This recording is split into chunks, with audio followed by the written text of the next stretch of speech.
Bueno, Peñi, nosotros estamos aquí dentro del predio de la Iglesia Católica.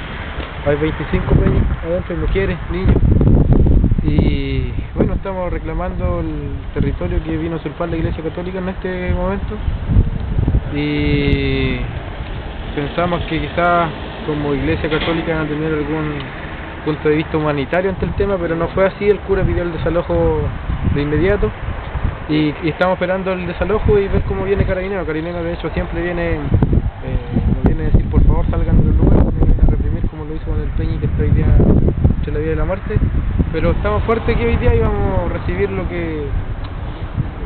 y a asumir los costos de la movilización y la resistencia en el territorio, ¿no? ¿Temen ustedes que pase lo mismo con el sector Payanao, donde fue agredido el anciano Felicindo Guayquinao? Bueno, de la policía no se puede esperar nada. De la policía yo creo que de cualquier forma, después de la reunión grande que se hizo allá en Santiago en la cumbre de seguridad, aquí vienen políticas desde afuera, políticas de Santiago, políticas estatales, que resguarden el interés de los poderosos en este país y que no va a haber una solución muy concreta a los conflictos y simplemente la represión va a ser mucho más fuerte de lo que estaba anteriormente. ¿Han recibido algún llamado del intendente, del gobernador? Bueno, nosotros hemos recibido algún llamado de la CONADI, pero llamado a bajar la movilización, a que nosotros fuéramos a la ciudad o a su oficina a conversar las cosas, pero ninguna opción concreta, ninguna puerta abierta hacia el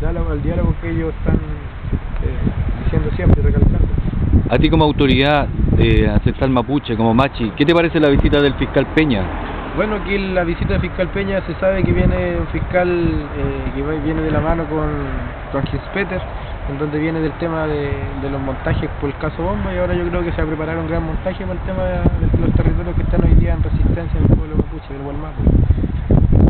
¿Qué mensaje le mandáis tú al resto del Gualmapu, a toda la gente que está solidarizando a nivel nacional e internacional? Bueno, nosotros el mensaje que hay aquí es que se siga los territorios que están en movilización, que sigan muy fuerte, que la policía ni las balas ni la cárcel yo creo que nos van a bajar, y hoy día atentos a lo que pase con el Peñi, que está hoy día grave en el hospital, y que bueno, nosotros aquí vamos a seguir como territorio rojo, vamos a seguir movilizándonos, vamos a seguir estando en recuperación, y sea como sea, si nos llega la policía, bueno, volveremos mañana. Bien, gracias.